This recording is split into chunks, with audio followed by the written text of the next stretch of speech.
constructed Philippine National Police Station near the gymnasium. Doon po ba yun, Congressman? Yeah, it's just beside, Your Honor. Natutuwa si Senator De La Rosa kasi ang ganda nung headquarters ng police po ninyo.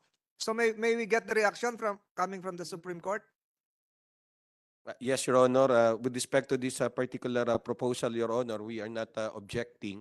Of course, at present, there is, as mentioned by the honorable sponsor, Congressman Palma, there is only one regional trial court in the province of Zamboanga, Sibugay, and that is in Imelda. So a single sala RTC, Your Honor, that handles, I think, a big caseload. Unfortunately, I don't have the numbers, Your Honor. But to create the 6 RTCs, Your Honor, would mean that we will decircuitize the MCTC of Imelda, Malangas, Diplahan, and Payao, for one, Your Honor. And then second, of course, hopefully the provisions for the Hall of Justice and the Office of the Clerk of Court will also be provided. And then in addition to that, Your Honor, that we submit that the Supreme Court be allowed to determine the areas that will be within the jurisdiction of the RTC of Diplahan, Your Honor, to divide the 9 municipalities for that purpose, Your Honor. Thank you. Can you repeat that? The Supreme Court should be allowed to determine The areas to be covered, no, within the jurisdiction of the new RTCs in Diplahan, Your Honor. Because at present, there's only one RTC that covers all the 9 municipalities. So we will have to divide that, Your Honor, between the areas to be under Imelda, RTC Imelda, and the areas to be under Diplahan, Your Honor. But Imelda has only one existing RTC. Yes, that covers all the 9 municipalities, Yes, Your and Honor. then Diplahan will have 6. Yes, Your Are Honor. you suggesting that 2 of the 6 should be in Imelda as well? No, Your Honor, I don't want to suggest that. In fact, if I can only determine the caseload, I don't know if that number, no, is needed, 6 as against 1 in Imelda, Your Honor, because perhaps if it's possible that we retain some in Imelda, then we submit that for the consideration of the sponsor, Your Honor. Congressman Palma, any Yeah. reaction, sir? Your Honor, please, considering that's only 10 kilometers away from Imelda to Diplahan, what we are planning is to consolidate all the courts into one area, like, for example, transferring the Imelda with the permission of the Supreme Court to the municipality of Imelda, to Diplahan, so that we can supervise. There will be the PAW, the Courts from Diplahan to Imelda, but Imelda should be transferred to Diplahan. Is that the that's suggestion? correct, Your Honor. Any reaction from the Supreme Court, Judge Villanueva? Yes, I think the BP 129 and then the amendment, no, thereto, which created RTC Imelda, will have to be amended further, Your Honor, because the seat of that RTC in Imelda is in Imelda, Your Honor. So we cannot just transfer it to Diplahan. Because What if we include it here in House Bill 6585, that Imelda would likewise be transferred to Diplahan? How will that appear to the litigants, to the judges, to the caseloads, etc., etc.? well, Your Honor, because it will still be RTC Imelda, Your Honor, stationed in, for example, Diplahan, Your Honor, then, like I said, it depends now on the sponsor, Your Honor, because they will have to amend the law creating the RTC Imelda so that it will be transferred there, Your Honor. The seat will be transferred to another municipality, although the jurisdiction covers Imelda and other municipalities, Your Honor. Congressman Palma, I know what you're saying, but siguro to consolidate would be to have more, to be more efficient, Yes. convenient, time saving, cost saving, etc., etc. Pero yung nasa batas pala, sa batas pambansa 129, talaga Imelda. Yeah. I think, Your Honor, I can just make a motion to amend the batas in Imelda to consolidate under House Bill number 6585. transferring the branch 31, I think, to the municipality of Imelda. I think we can do that. Uh, Yeah. I think the committee would need to have a position paper coming from the Supreme Court, Yes, Your Honor. and perhaps even the Philippine Judges Association here, Congressman, but that is still not part of your original bill to Yes, transfer yes. Imelda to Diplahan. Yes, yes. So But are you willing to soft pedal this and just proceed with the original House bill, or you might want to have this tackled in your once we go to the technical working group? yeah, Your Honor, please. Yes, yes. I think we're just to proceed with the House Bill number 6585.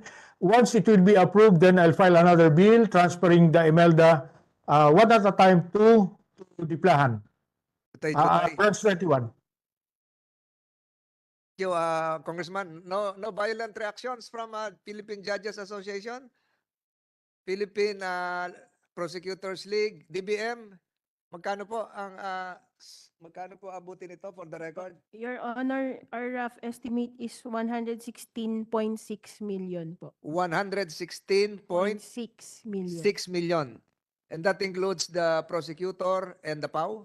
Yes po. As Your is the Honor. prosecutor, the number as clarified by the State Council, Yes po, Your Honor. 116 million.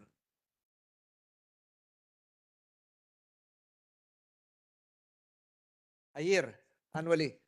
Yes po, Your Honor. So, Senator De La Rosa, yung pong mga transfer, okay kayo doon? Wala akong problema, Mr. Chairman.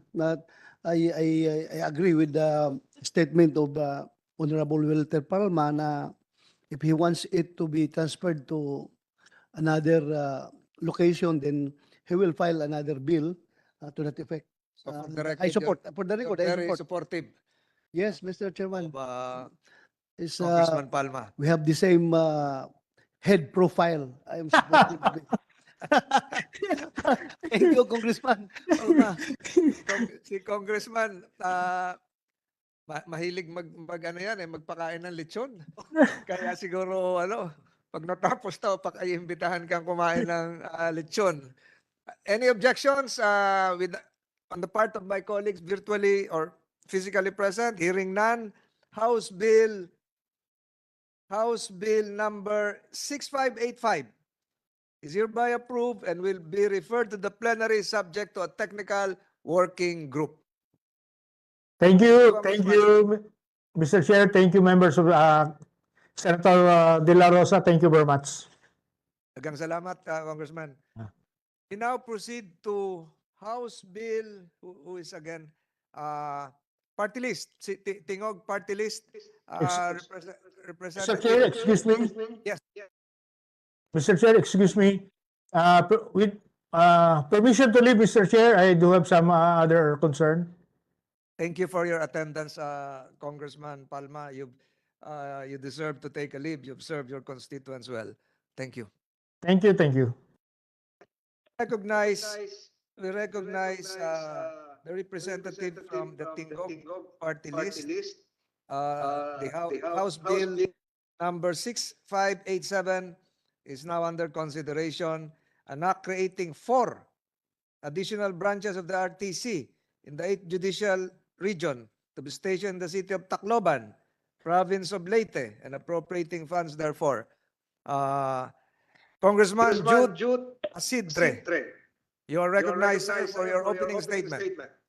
Chairman Tolentino, honorable members of the Senate, dear colleagues from the House, our resource persons, Mopay Aga. It is my honor to sponsor, on behalf of the other authors, Speaker Martin Romualdez and Congresswoman Yeda Romualdez, House Bill 6587, which seeks to create 4 additional branches of the Regional Trial Court in the province of Leyte to be stationed in the city of Tacloban. While at present there are 9 RTC branches in Tacloban, currently the average load per judge is significantly higher compared to the average caseload in other regions. With a steadily increasing number of cases filed with the Regional Trial Court of Tacloban City, there is a need to create additional trial court branches in order to expedite the disposition of cases and improve the administration of justice, being one of the fundamental functions of the government and the hallmark of a truly democratic society.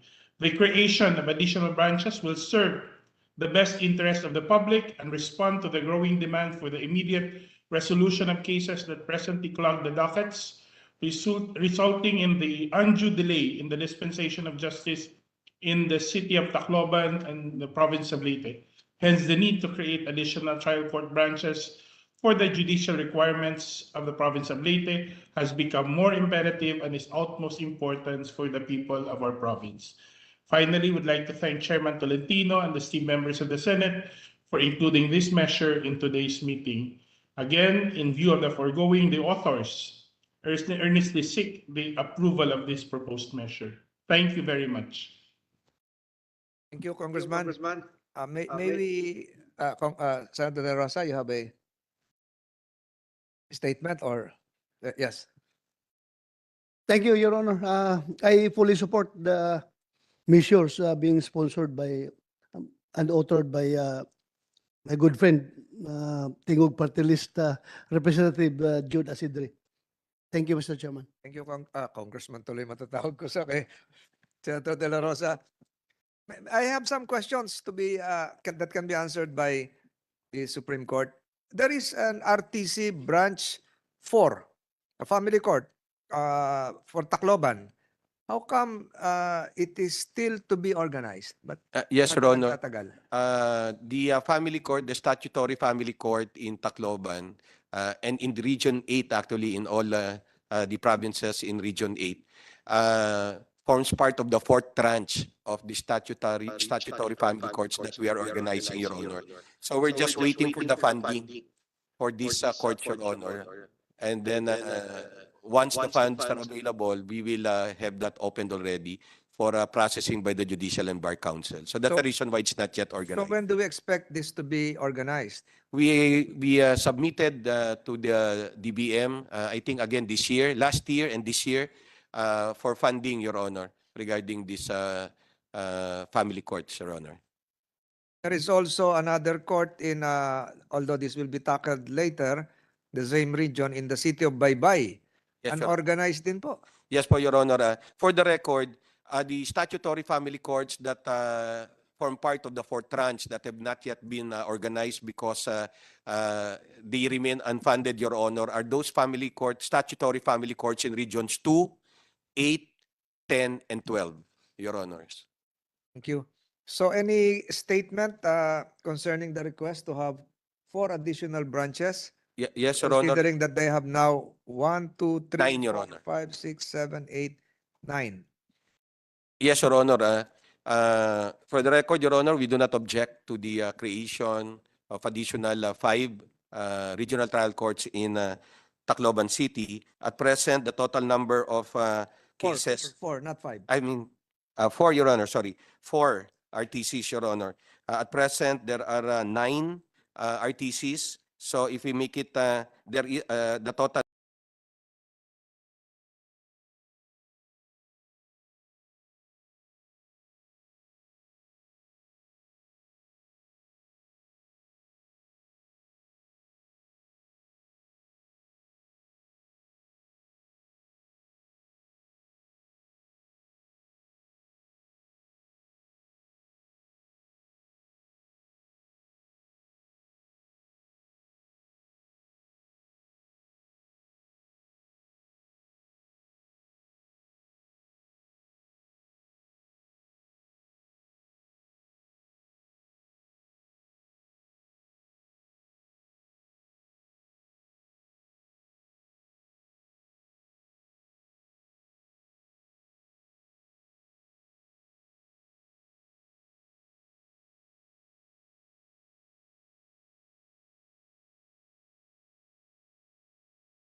three Metropolitan Trial Court branches in Paranaque City. At present, the 7 METSIs have a total caseload of 2,215. So adding 3 more would help lighten up the cases being handled by the judges there in that particular station, Your Honor. Thank you, Justice. Sa Paranaque, lagi naman ako nandito sa City Hall ninyo. Puno na doon sa likod eh. Puno na sa likod. Let me finish. Puno na sa likod yung mga Hall of Justice natin. And then I just thinking out loud, I realized that Paranaque would be entitled to a huge tract of land within the reclaimed area.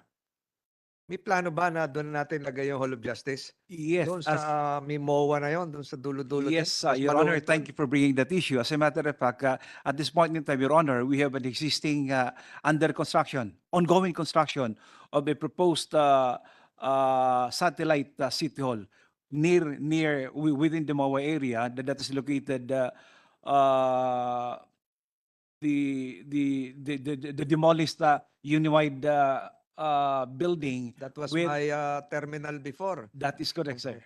Your Honor, that is correct. Paranaque na ba may-ari noon? Yes, we have, that is Paranaque. Hindi, no, nakuha na, expropriate niya yon? No, we have 1 hectare property adjacent to the demolished unified building right now. So, Used to be owned by a certain Mr. Mr. Gao. Gao. Mr. Gao, yeah, oo. that is correct, Your Honor. And then the building that we have, that is a 15-story building located that's actually three buildings located in 1 hectare property adjacent to that area. Then, Pinayagan kayo ng kaap kasi approach ng NAIA yon. yeah, we have, Pinayagan kayo ng kaap. yes, Your Honor. Approach ng NAIA yon, ng planes.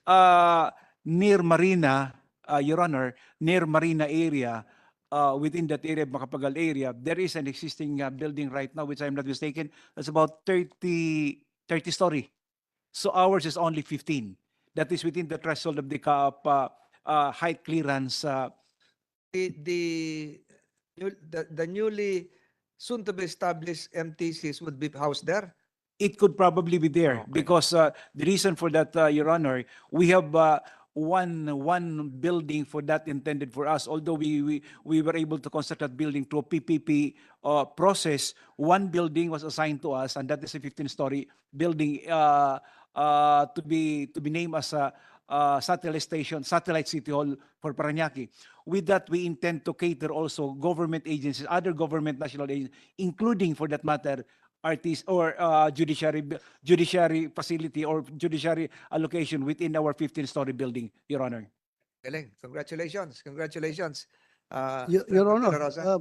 baka pwedeng dagdag ni Mr. Soriano yung police station dyan sa building na yan. Yes, Ha? Para that is included, Senator.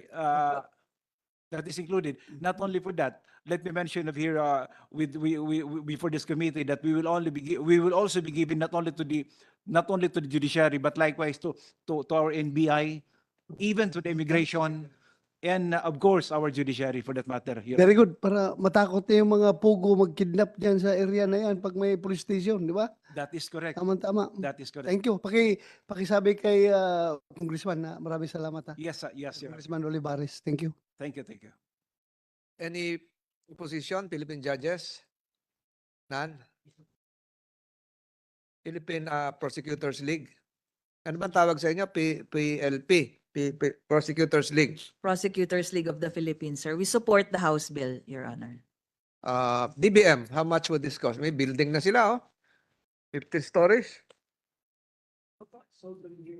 Sir, for this bill, we estimated a 41.58 million annual po requirements. But excluding pa po yung building, 41.58 million po.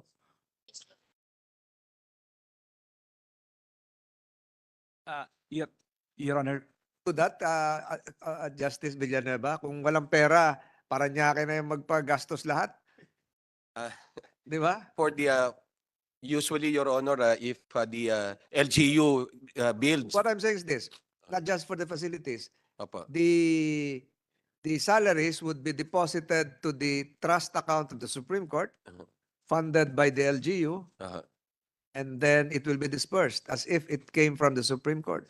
Pwede ba I yan? think it will Para have to mapag-isip. pass the test of yung cross-border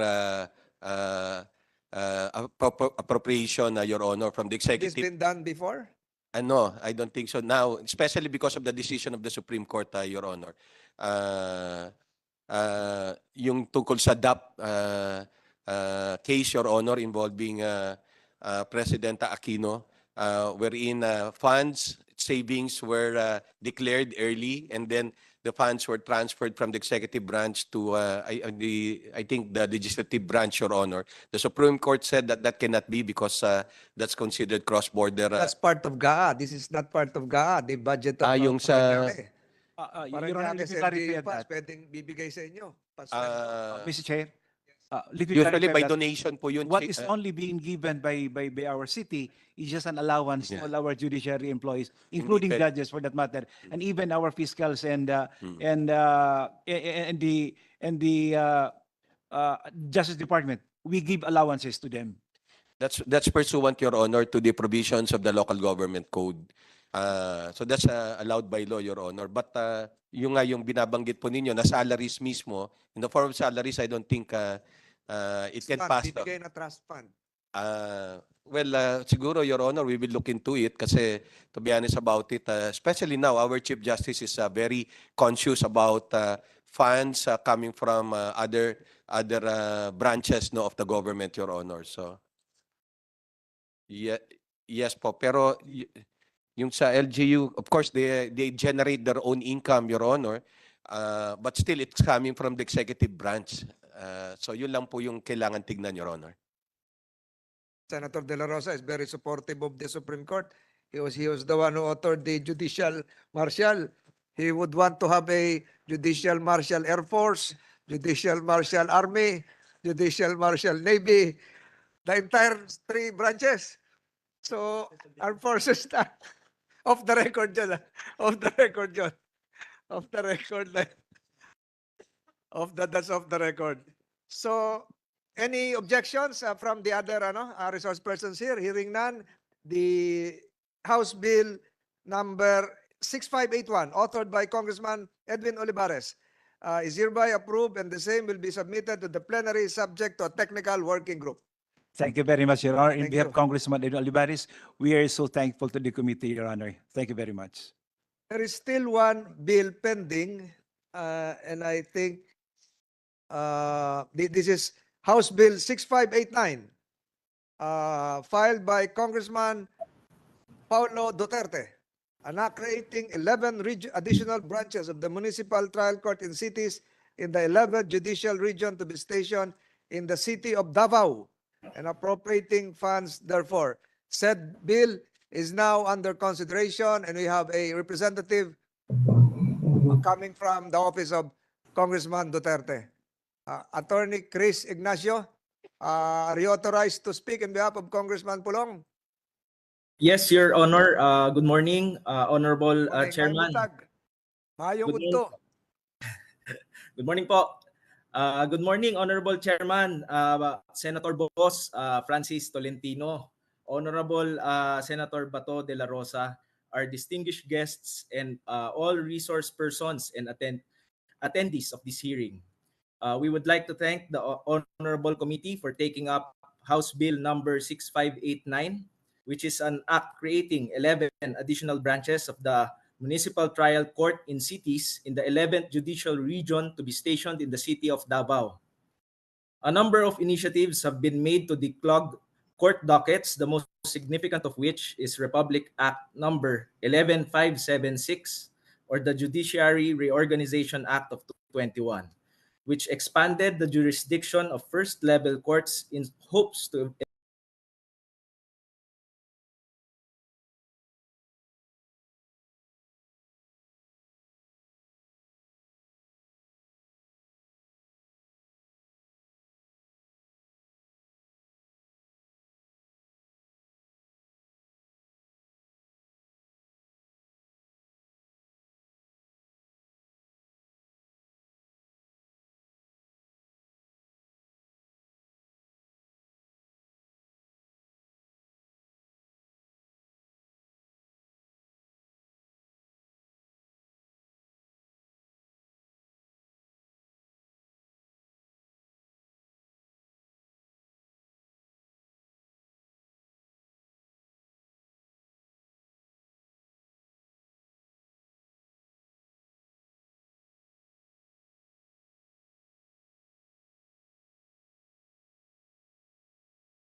157. Yes po, Your Branch Honor. 6, 1,389. Branch 7, 1,433. Yes po, Your Honor.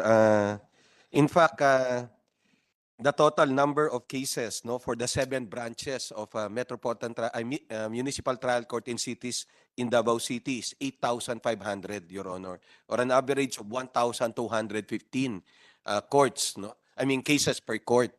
That's why we support, no, the creation of additional MTCCs in Davao City. Our only, of course, submission, Your Honor, is that there should be a hall of justice that will house all of these courts, Your Honor. Tama na sila. Oo, kasi hindi po kasya na doon sa ano sa Matanong ko lang, Justice, Opo. bakit po yung Davao City Family Court, Branch 6, hindi nyo pa na-organize? Na-organize na ba to? I think it's not yet operational. It's organized, Your Honor. What is the situation there is that we have yet to provide a court for the statutory family court, but there is already an ongoing construction of the building, Your Honor. So the reason why it's not considered operational yet, because it doesn't have a courtroom, but it has a sufficient number of personnel already. So may advanced na caseload na po siya, no, na family cases. Baka dito pa napunta yung si Judge Tolentino. Organize Nung justice na ngayon, Your Honor? sa CA. Oh, yes po. Di ba meron Si pa- Ronald. Oh, meron pa isa. Ah, Wala na ba? siya lang po. Babae? Yung isa na na-promote, yung kapatid po niya as RTC judge. Yes. Baka siya Hindi po. ito. Ito yung Maaari po, Your Honor. nag-operate. Nag-ooperate na po, Your Honor. Wala lang courtroom. Kaya ang nangyayari, nirarafulan po siya ng family cases, pero hindi under family court branch 6. Under the court where she is an assisting judge, kung siya po yung na-appoint doon, pero advance po yun. Kaya yung isang court po dyan, actually includes her caseload. Thank you. Senator De La Rosa from Davao. Anuhin ko lang, Mr. Chairman, si Attorney Chris Ignacio. Kung, do you believe, Attorney, na with the creation of these new courts, ma-resolve na kaya yung lahat ng mga kaso na pinail ko nung pulis pa ako dyan sa Davao? Ma-resolve na kaya lahat yun? Yes, Your Honor, Honorable Senator, we hope ma-resolve po expeditiously yung mga cases, sir.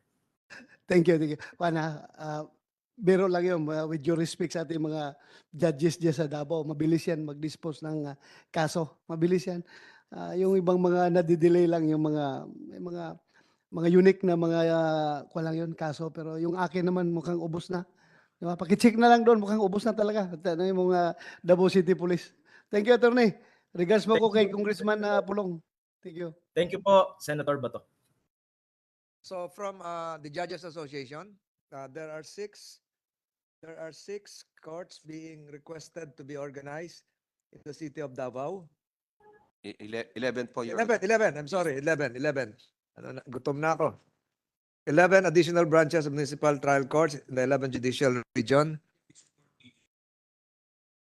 From the Philippine Prosecutors League of the Philippines. DBM, magkano to? Your Honor, Automatic ng DBM eh. 149 million annually po, Your Honor. 149 million. Million. Hindi to ano hindi to RTC, MTC to. Yes, sir. Pareho rin naman yan, no? Pareho rin ho yan. Halos pareho, Your Honor, insofar as siguro difference lang yung salaries, konti lang po. Attorney Ignacio, the statement coming from the Office of the Court Administrator is like a request na pagsamasamahin na raw sa isang Hall of Justice. May lupa pa ba na paglalagyan? Yes, Honorable Chair, the proposed location for these additional branches will be at the Regional Government Center in Barangay Mintal, Kalinan, Davao City. Yung ano, yan yung paglalagyan namin ng Metro Davao Police. Is that correct? Is that correct? Nati-RO kami ng Supreme Court eh. Nandito si Judge Villanueva. Ito yung Metro Davao Development Authority natin. Is that correct? Attorney Ignacio? This is also, Honorable Chair, the proposed Hall of Justice by the Supreme Court where the Regional Mindanao Office will be situated po. It's one location, yung ilang hektarya yon. At pareho yun. Yung si General Tagum dapat mag-opisina. Are you aware of that? I'm not familiar. We will confirm that, Honorable Chair. That's the same location. So tini-RO tayo ng Supreme Court. Yung Supreme Court pala, doon din magtatayo ng office. Baka po, a portion lang po, Your Honor. Yung na TRO. I'm not familiar, Your Honor. Sorry. Off the record, John. Off the record. Senator De La Rosa? Yeah, Mr. Chair, maganda na location yan napili nila dahil malamig na area yung Mintal. Medyo high ground yan, malamig at maganda doon mag-try mag-hear ng cases. Lalamig yung ulo ng lahat ng mga abogado doon na mag-attend sa hearing. Magandang lugar yan. Thank you po, Attorney. Thank you. Thank you, Mr. Chairman. There are no other objections coming from the resource persons and our colleagues virtually present.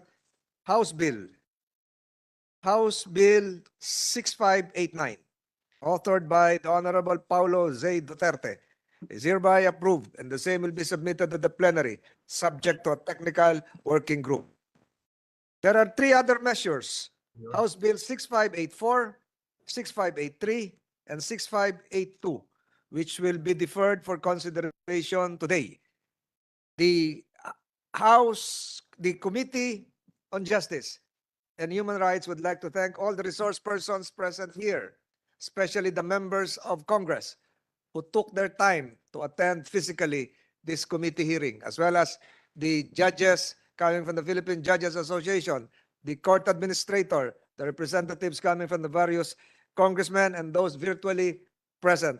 The Committee on Justice and Human Rights, without objection on the part of Senator De La Rosa, will suspend its hearing today and will resume at around 1 p.m. to tackle the issue of the National Bureau of Investigation's SKP last month. Without objection, this committee hearing is hereby suspended for 40 minutes. Thank you. Congratulations to all. Maraming salamat po, Your Honor. Thank you po, Senator Bato, Senator Tol. Maraming salamat po sa inyo. Salamat po, Your Honor. Thank you, Your Honors.